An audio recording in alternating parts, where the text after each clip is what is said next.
안녕하십니까. 이 앞주에 한송 예배 때 말씀 기억난 게 있습니까? 독감에 대해서 말씀을 드렸죠.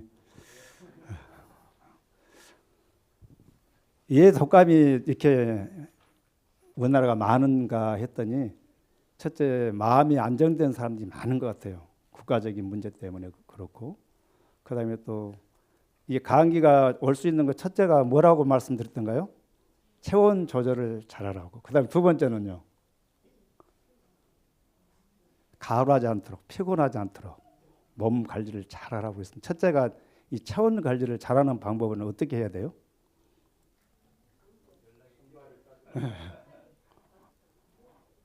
몸이 열을 나게 하려 그러면 피를 빨리 돌려야 되잖아요.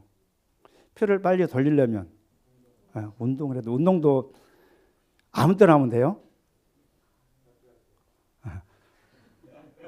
운동도 규칙적으로 운동하지 않으면 우리 체력이 그렇게 회복이 안 돼요. 불규칙하면. 제가 해봤던 경험은 그래요. 저는 건 40년을 아침마다 이 신앙이 40년이 넘었죠. 아침에 딱 새벽 4시에 일어나면 뛰는 것이 저의 특기였어요. 그냥 산을 뛰어 올라갔다가 그 산에 오면 그 겨울에 물 내려오잖아요. 거기에서 그냥 싸우하고 그러고 내려오고, 이걸 한 40년을 몇십 년을 했어요. 그리고 산을 올라다니는데 자전거 있잖아요. 자전거 타러 높은 산만, 그리고 올라다닌 걸 한 수십 년을 자전거 타고 올라다녔고, 아직까지 저는 감기가 어떻게 생긴지를 아직 모릅니다. 아직까지는 모르겠어요. 앞으로는 어떻게 될지. 감기 한 번도 안 들어봤으니까. 저는 코로나 때 일을 하면서 마스크를 쓰지 않고 일을 했으니까 손님들이 마스크를 썼냐 안 썼냐 물어본 사람도 없었어요. 어떤 사람이 말하기에 아유, 코로나 바이러스가 물러가야지 왜 내가 거길 피해 다닙니까? 피해 다니면 어때요? 점점 쫓아와요. 자꾸 피해 가려고 그러면 어째요? 도전해야지. 아니, 마귀를 대적하라 했잖아요. 아니, 그 애가 그 바이러스 쫓겨나가지 왜 제가 피해 다닙니까? 저는 원래 그런 사고 방식이어서 지금까지 뭐 코로나 집사람 같이 우리 집사람 왔는데 저는 목만 하면 따끔하더라고요. 그러고 말았어요.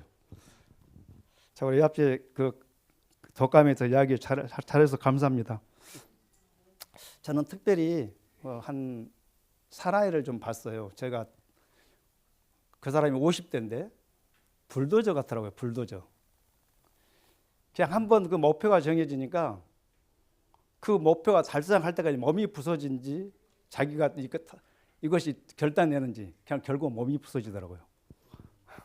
그 우리 집에 이제 그 털을 내가 닦아줬는데 거기다 자기 혼자 집을 지는데 밤이고 낮이 없이 밥을 먹는지 안 먹는지 모르고 그 집을 질 때까지 몸을 쓰니까 어떻게 몸이 어때요? 이 겨울에 인대가 나가가지고 병원에 입원해서 15일 입원해. 지금도 손이 잘 말 안 들어요. 그러니까 가욕도 좋은데 가욕이 되면 화를 부리죠. 신앙도 그냥 한쪽으로만 치우치면 어때요? 치우치잖아요. 치우쳐. 건강도 균형적인 것이 돼야 되는데 균형이 무너지면 감기도 오고 우리 체력도 깨지게 되고 균형이 안 맞으니까. 그리고 결국은 그 집을 짓다가 영원하고 집은 지어서 지금은 이제 사업체를 이뤄서 그 산 속에서 사업을 하더라고요. 산 속에서. 야, 그런 사나이도 있어요. 그 산 속에서 사업을 하는데 차가 벌써 상당히 많이 왔다 갔다 해요.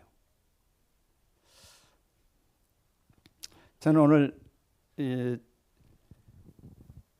예언의 신을 좀 읽다 보니까 이런 말씀이 좀 생각이 났습니다. 이런 주제가 좀 생각이 나서 같이 나누고자 합니다. 하나님께서 나에게 준 특별한 사명은 무엇일까? 이런 주제로 좀 말씀을 드리겠습니다. 누가복음 4장 18절 좀 보겠습니다.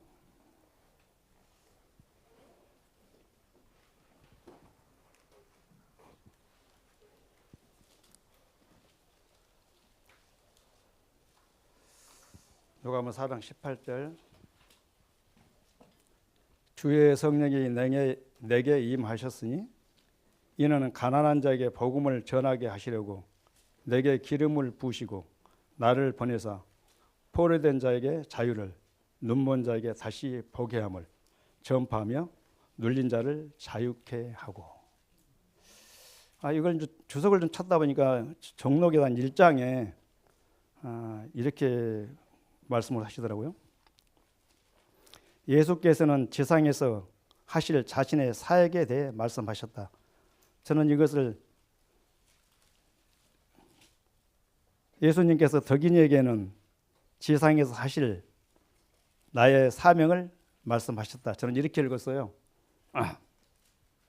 주의 성령이 내게 임하셨으니 이는 가난한 자에게 복음을 전하게 하시려고 내게 기름을 부으시고 나를 보내사 포로된 자에게 자유를 눈먼 자에게 다시 보게 함을 전파하며 눌린 자를 자유롭게 하고.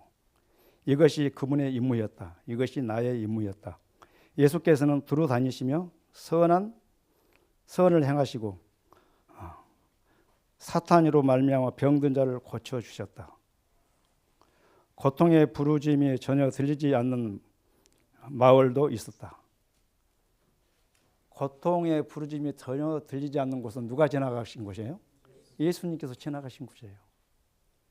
그러면 우리 원장님이 지나가는 곳, 또 우리 장로님들이 지나가는 곳, 집사님이 지나가는 마을은 병자가 없어지는데 언제 없어질까요? 이런 일들이 고쳐주셨기 때문이다. 예수께서 하신 일은 그분이 하늘에서 오셨다는 것을 보여주셨다.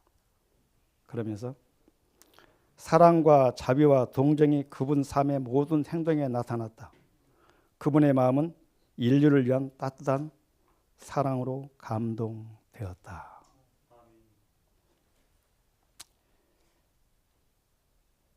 우리에게 누가 임하시면요? 성령이 임하시면 우리가 할 수 있다고 하는 것입니다.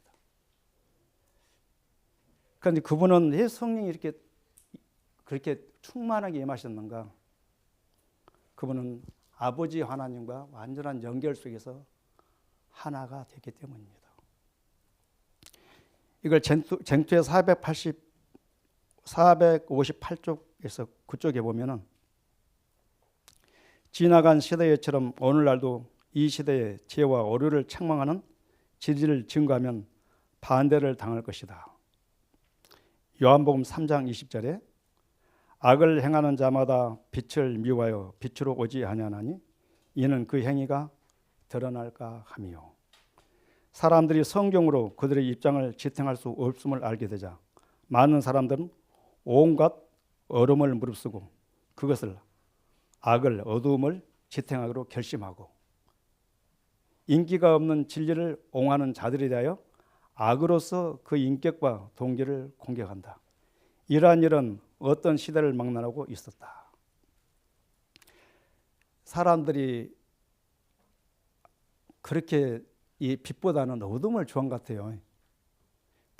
그것이 우리 안에 있는 물들어진 그런 속성들이 제 마음에도 항상 존재하고 금방 그분하고 대화만 끊겨지면 무슨 생각이 들어요?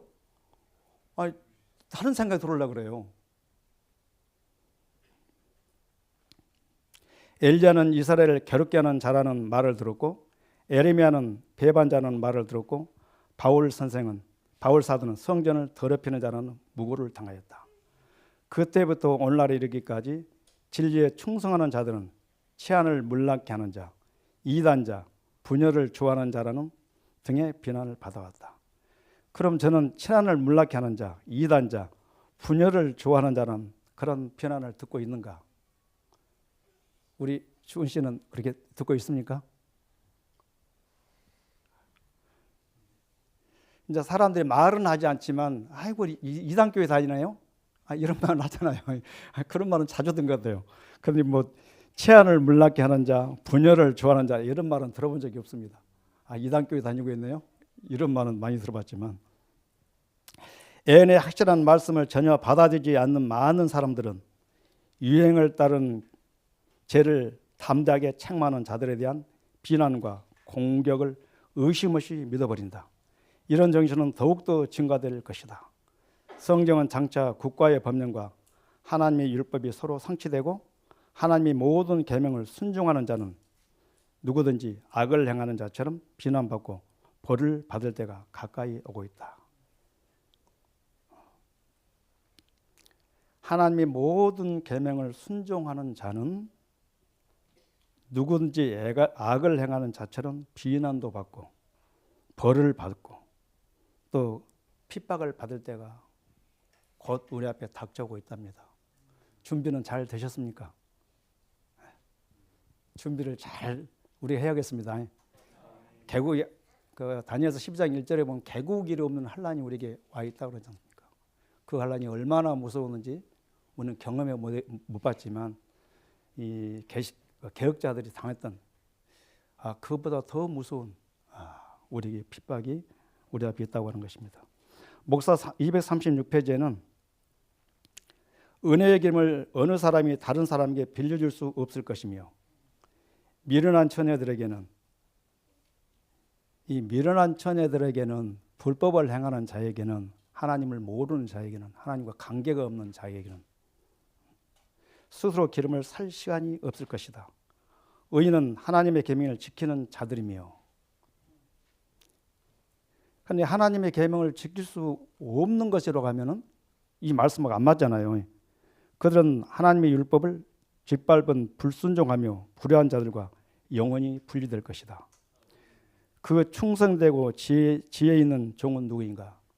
마태복음 24장 25절에 보면 충성되고 지혜 있는 종이 되어 그 집을 맡아 때를 따라 양식을 나눌 자가 누군가? 이렇게 우리가 물음표를 하고 있습니다. 충성되고 지혜로운 종이 되어서 그 집을 맡아 때를 따라 양식을 나눌 자가 누군가? 이걸 갖다 킴 제임스 성경으로 보니까 그런즉 자기 주인으로부터 그의 집안 사람들을 여기서 그의 집안 사람들을 가정을 책임지고 있는 사람은 제사장으로서 가장으로서 그 가정을 잘 도살필 필요가 있을 뿐만 아니라 또 교회를 맡고 있는 사람은 교인을 어떤 사람으로요? 하늘에 들어갈 수 있는 사람 훈련시키고 양식을 그 때에 맞는 양식을 먹일 책임이 있고 그 다음에 만약 회사를 운영하는 사람이라 할지라도 그 회사 사람들에게 우리가 이런 때에 맞는 음식을 먹일 각자의 책임이 있구나. 이런 걸 좀 거짓 집안 사람들을 넘겨받아 다스리며 제때에 그들에게 양식을 나눠줄 사람. 이런 사람을 하나님께서는 충성되고 지혜로운 사람이라 이렇게 말씀하고 주고 있습니다. 우리는 대답할 수 있는가? 각 사람은 개인적인 의무가 주어졌다. 파수꾼에게 다가오는 위험을 분별하고 경고의 나팔을 불어야 할 특별한 사망이 있다. 제가 이제 따게 된 게 여기서 제목을 따게 됐습니다. 그럼 각 사람은 개인적인 의무가 주어졌니 사명이 주어졌니? 그 나에게 사명은 무엇인가? 늘 기도했던 제목 중에 하나가 마태복음 4장 19절 예수께서 말씀하시되 덕이나 너는 나를 따르라 내가 너로 사람을 나쁜 어부가 되게 하라. 제가 아직까지 기회 응답을 못 받았습니다. 끊임없이. 그 다음에 두 번째는 마태복음 24장 45절처럼 나는 가장의 제사장으로서 내 가정에 정말 그렇게 내 가정이 올바른 때에 맞는 지식을 전하고 있는가, 올바르게 서 있는가 내 자신을 보게 됐고요. 그 다음에 성도로서는 계시록 14장 12절 하나님의 계명과 예수의 믿음을 가지고 있는가. 전부 저에게 주는 말이었습니다. 내게 주어진 의무는 정말 이게 성도로서 가장으로서 또 일터를 맡은 사람으로서 그 의무를 충실하고 있는가, 그 사명을 다하고 있는가, 저에게 물음표를 던져주었습니다. 그리고 파수꾼에게는 파수꾼에 뭐가 주어져요?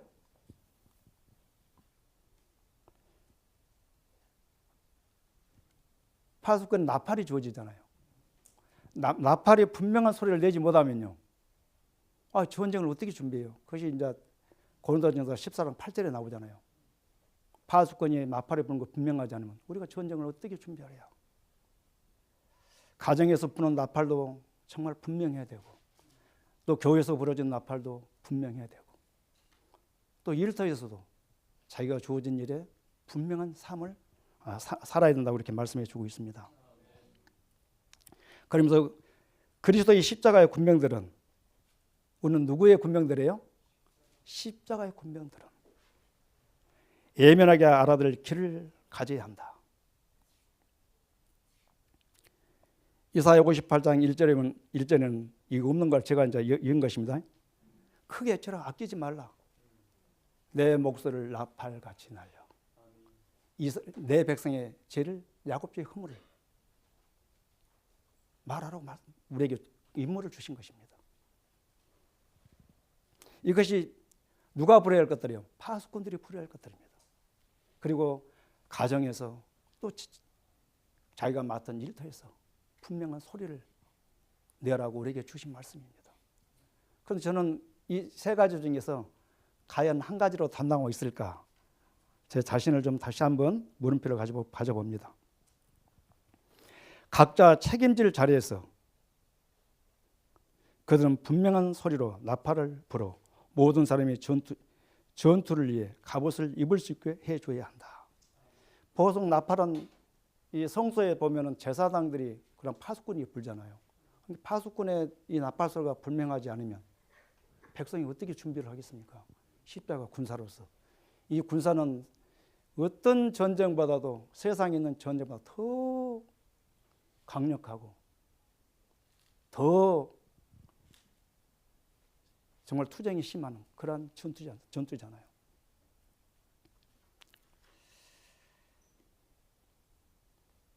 자, 목사 237편에는 각자에게 제 임무가 있다. 우리는 오류 속에 있는 이들의 말을 메아리칠 것이 아니라, 우리는 오류 속에 있는 분명한 나팔 소리가 아닌 소리에 이들의 말에 메아리칠 것이 아니라 진리의 사상을 반복해서 가르쳐야 한다. 계속 우리 이 말을 원장님께서는 계속 주제가 벗어나질 않아요. 계속 반복해. 전투 준비. 끊임없이 백성을 훈련시키고 전투 준비 시키고 있잖아요. 저는 이 전투 준비에 한 1년, 이제 제가 2월 3일 날이 1년입니다. 이제 1년 다 됐는데 조금씩 전투가 좀 준비된 것 같아요. 이제 그 예부에서 들려온 소리가 저 사람이 지금 누구의 영향을 받고 지금 이야기를 하고 있구나. 이런 귀가 조금씩 열리더라고요. 진리의 사상을 반복해서 가르쳐야 한다. 우리의 사업은 우리 동료들에게 유익을 끼쳐야 한다. 우리는 진리의 원수 편의 길로 여행할 것이 아니라 몇째 천사요? 셋째 천사의 기별을 애쳐야 한다. 그 천사는 하늘 가운데로 날아가면서 경고와 하나님의 계명 예수 그리스도를 예수 그리스도의 증거를 선포한다.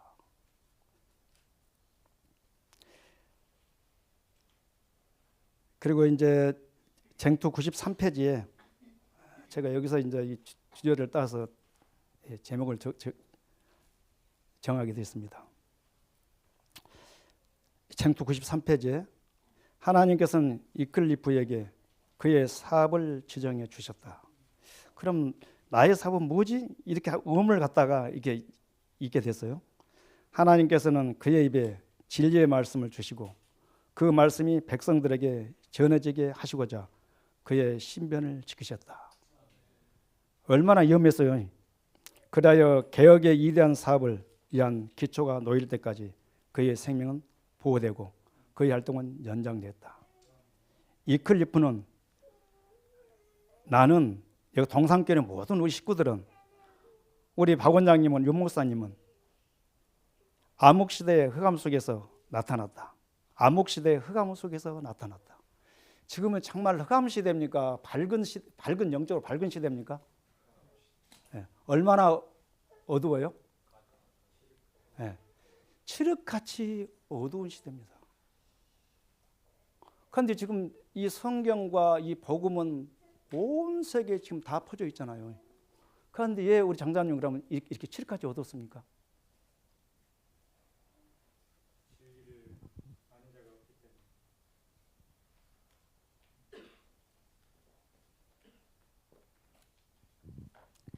이 사단이 훨씬 더 가말하게 더 큰 것 같아요.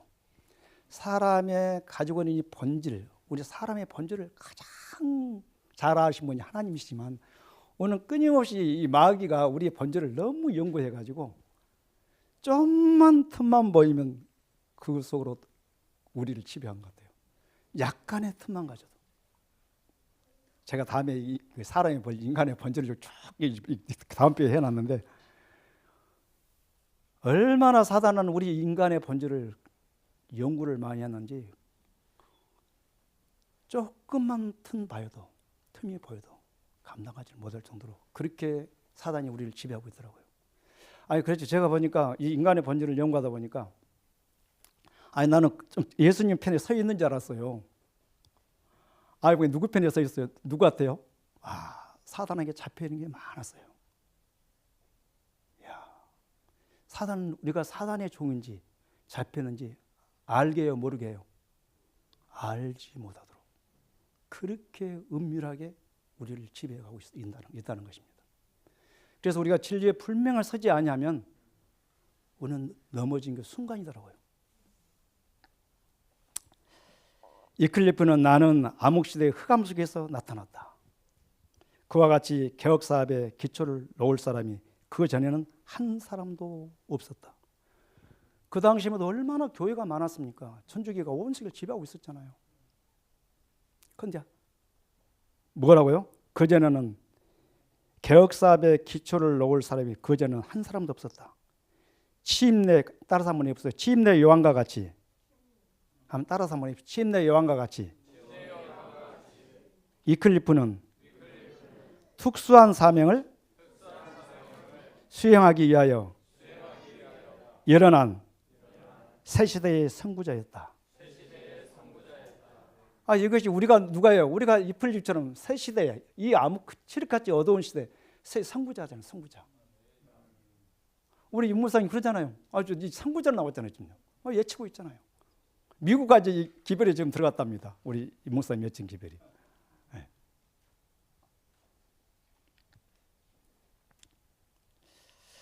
그 후에 나타난 사람들이 그것을 재건할 필요가 없었다. 왜요? 안 베겼답니다. 이클리프가 세운 이 개혁의 기초가. 이클리프가 착수한 위대한 운동, 곧 양심과 지성을 해방시켜주고 질곡. 질곡이라는 말이 이 한자로 써지 뭔가 찾아봤더니 마음과 몸을 몹시 속박하여 자유를 누리지 못하게 하는 억압. 이걸 질곡에서.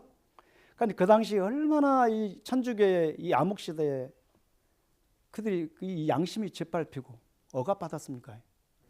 네. 그들에게 속박되어 있던, 그들에게 압박되어 있던 그들에게 있던 여러 나들에게 자유를 준 운동의 근원이 성경이다. 그래서 그들이 이 질곡 속에 그런 이 신앙적인 압박 속에 있는 그들에게 이 뭘로요? 이 성경의 운동으로 그들에게 자유를 준 거예요. 이클리프는 단순한 마음으로 성경을 하나님의 뜻에 대한 영감의 계시요 믿음과 행실의 완전한 표준으로 받아들였다.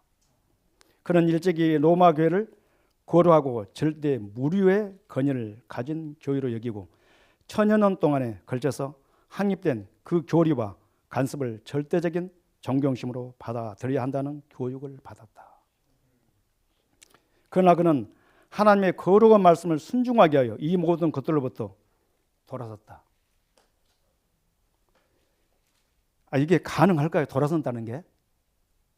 돌아서면 뭐가 있어요? 그들에게 그 당시 돌아서면? 죽음밖에 없잖아요. 죽음. 결국 신앙의 승리는 죽음을 내놓는 사람들에게 승리가 있더라고요. 읽은 것마다. 결국 죽음을 내놓지 않고 이 진리를 증거한다고 하는 것은 이건 그 진리를 쓸 수가 없더라고요.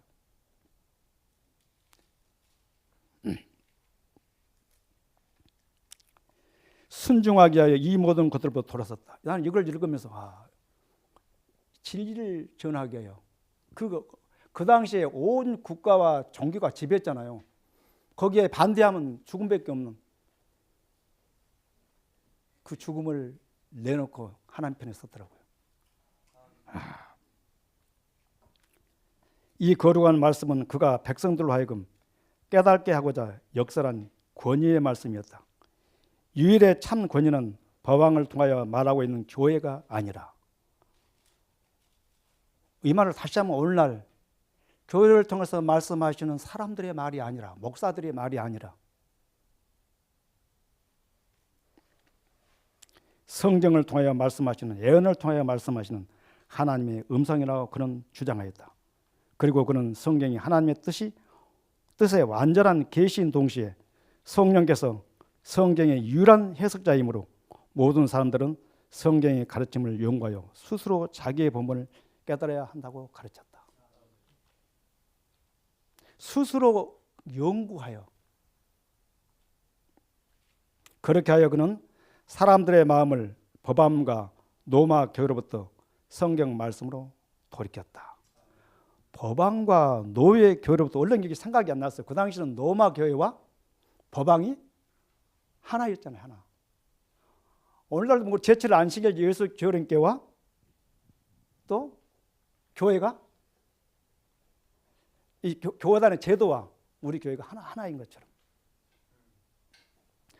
오늘날 교회는 어찌 보면 그냥 교회 자체가 권세가 너무 크잖아요. 교회 권세가. 그리고 이사야 58장 1절, 그 다음에 요한복음 계시록 14장 12절을 아까 말씀드렸죠. 여기서 쟁투 26장 안식일 회복운동, 소제목에 보니까 안식일 준수제에 대한 허락, 쟁투 452페이지 이사야 58절 일정해놓고, 이 명령이 주어져 있다. 허물에 대하여 견책을 받아야 할 자들은 사간 이 세상이 아니고 하나님께서 내 백성이라고 부른 자들이다. 하나님께서는 그들에 대하여 그들이 날마다 나를 찾아 나의 길 알기를 즐거워함이 마치 을을 향하여 그의 하나님의 규례를 폐하지 아니하는 나라 같아서 의로운 판단을 내게 구하며 하나님과 가까이 하기를 즐거워하며 한다고 말씀하신다. 여기에 자신을 의롭다고 생각하고 하나님을 섬기는 일에 특별한 흥미를 나타내는 것 같은 한 단체가 보인다. 그러나 사람의 마음을 감찰하신 하나님께서는 그들에 대하여 당신의 계명을 유린하고 있는 자라고 단호하고도 엄숙한 견책을 하신다. 456페이지 행태, 오직 지혜의 근원 되신 하나님과 개인적 교제를 나눈 사람들만이 성경을 이해하고 그것을 설명할 수 있다. 오직 지혜의 근원 되시는 하나님과 개인적인 교제를 나누는 사람들만이 성경을 이해하고 그것을 설명할 수 있다. 그러면서 그다지 학교 교육을 받지 못한 자가 때때로 진리를 전파할 사명을 받는 것은, 저 같은 사람이더라고요. 학교도 못 나온 정짝도 없는, 때때로 진리를 전파할 사명을 받는 것은 그들이 배우지 못했기 때문이 아니라 자신을 겸비하게 하여 하나님의 가르침을 기쁘게 받는 연고이다. 그들은 그리스도 학교에서 배우게 되므로 그들의 겸손과 순종이 그들을 위대하게 만든다. 하나님께서는 당신의 진리의 지식을 그들에게 맡길 때 그들에게 영광을 주셔서 세상의 어떠한 명예와 인간적 위대함도 비교할 수 없을 만큼 해 주신다. 세상에 그 위대한 지식, 과학보다 더 위대한 사람을 만들어 주시겠답니다. 졸업장이 없어도. 우리 집사람이 맨 그래요. 학교를 못 나왔다고 그냥 투정하고 불편해. 왜 나를 갖다 학교를 안 가르쳤냐고. 아, 그럼 여보 봐봐. 훨씬 위대하게 만들어준대요.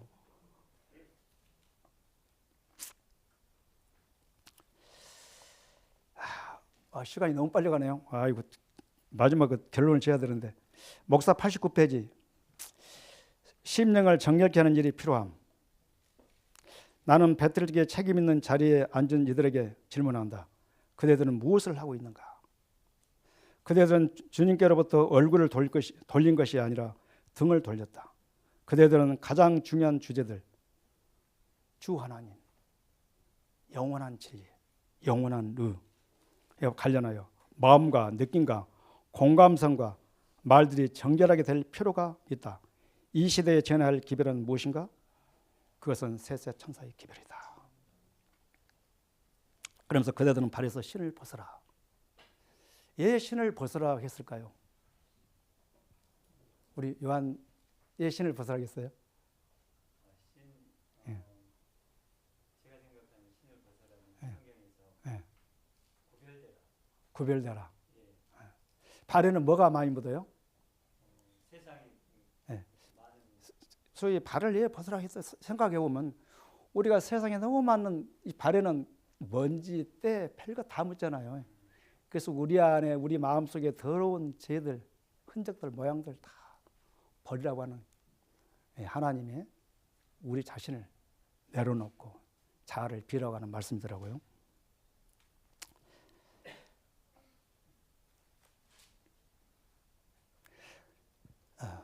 이제 결론을 좀 내겠습니다.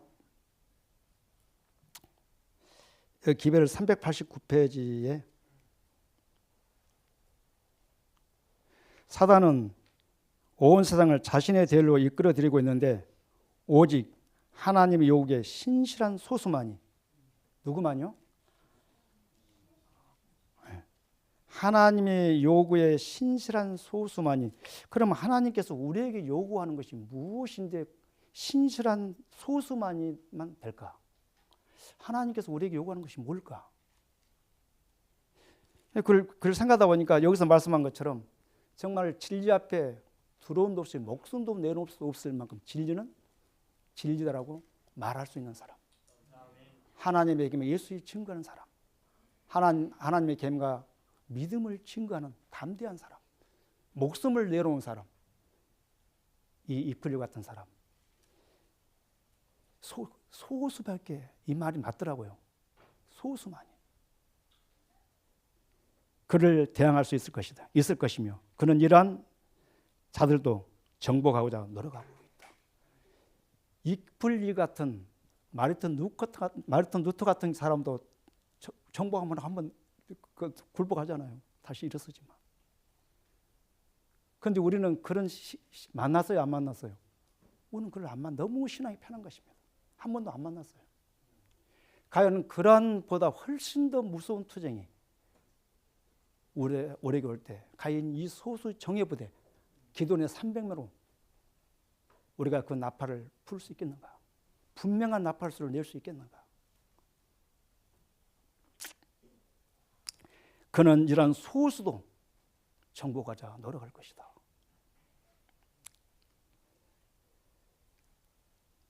셋째 천사의 기별이 큰 음소로 외쳐질 때 사람들의 마음은 진리에 찬성하거나 반대하는 일에 결정을 하도록 충분한 준비가 될 것이다. 사단과 그의 악한 천사들은 그것이 변개될 수 없고 영원하다는 확신시키는 그분의 말씀의 증거에도 불구하고 하나님의 율법을 무효함으로써 그들의 운명을 고정시킬 악한 자들과 연합하여 큰 변화를 이룰 것이다. 이야, 사단은 그렇게 진리가 전해져도 그들을 무슨 방법으로든지 또 연합시켜서 이 진리를 무료화시키려고. 제가 이게 에스겔서를 좀 보다가 이 서론에 이 내용을 좀 봤어요. 한 1분만 더 쓰겠습니다. 한 5분만 더 쓰겠습니다. 6시에 마치겠습니다. 교훈과 번을 통해 이걸 다시 교훈과 번을 통해를 그 전에 있는 복음성경에는 이상한 말이지만 설솜수무하여 이스라엘 백성을 제7일 안식일 교회를 배교로 이끈 자들은 어이없게도 그 나라 지도자들이었다. 이사야 9장 16절, 에스겔 34장 2절에서 19절. 처음에는 분명히 하나님께서 지도자들만 포로로 잡혀가도록 의도하셨다.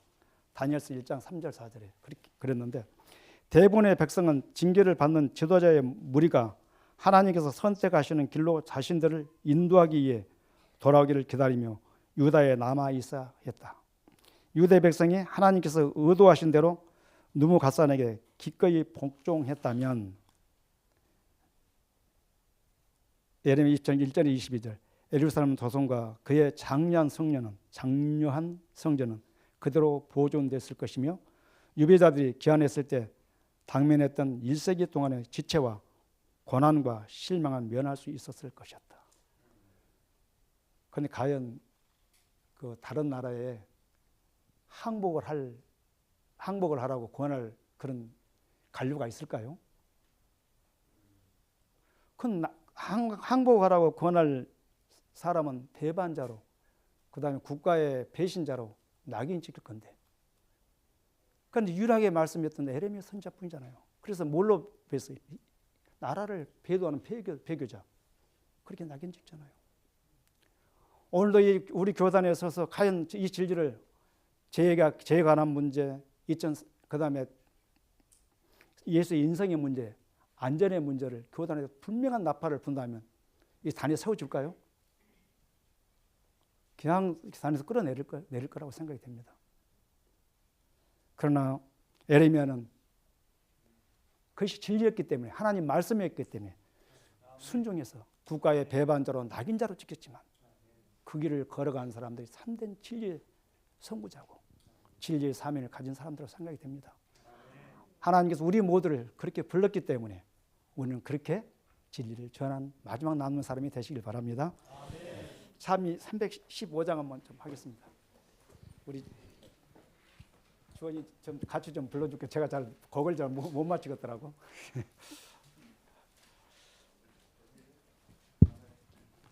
주원이 같이 좀 불러줘봐. 315장입니다.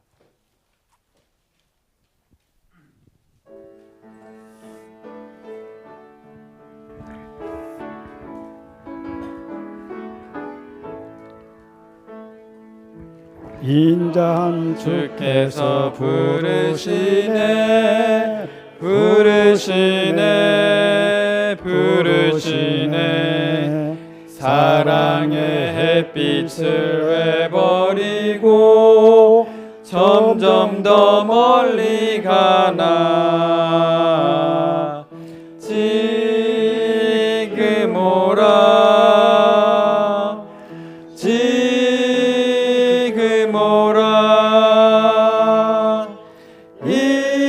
인자한 주께로 지금 곧 나오라 피곤한 자들아 쉬라시네 쉬라시네 쉬라시네 무거운 짐을 다 가져오게 다 벗겨주시겠네 지금 오라 지금 오라 인자한 주께로 지금 곧 나오라 주께서 지금도 기다리네 기다리네 기다리네 제 짐을 가지고 다 나오게 어서 주 앞에 오게 지금 오라 지금 오라 인자한 주께로 지금 곧 나오라 기도하겠습니다.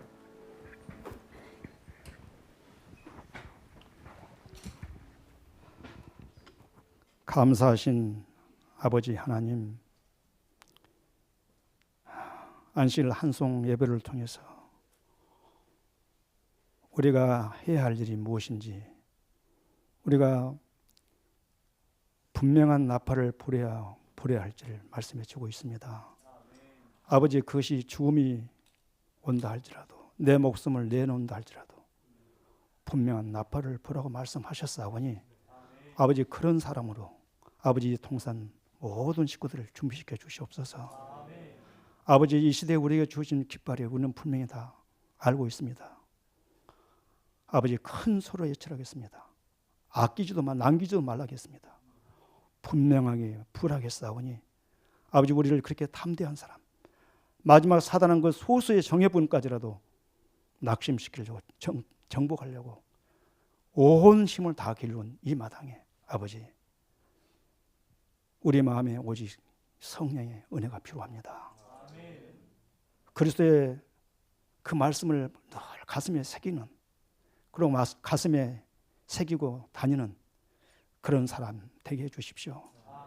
아직도 세상에 것들이 조금이라도 남겨있는 것들이 있다면 주님의 말씀으로 씻어주시고 정결케 하셔서 아버지 성령을 간절히 구함으로 마지막 증언을 온 세상 앞에 분명한 나판을 불 수 있는 마지막 십자가의 군사로 준비시켜 주시옵기를 예수님의 이름으로 기도드립니다. 아멘.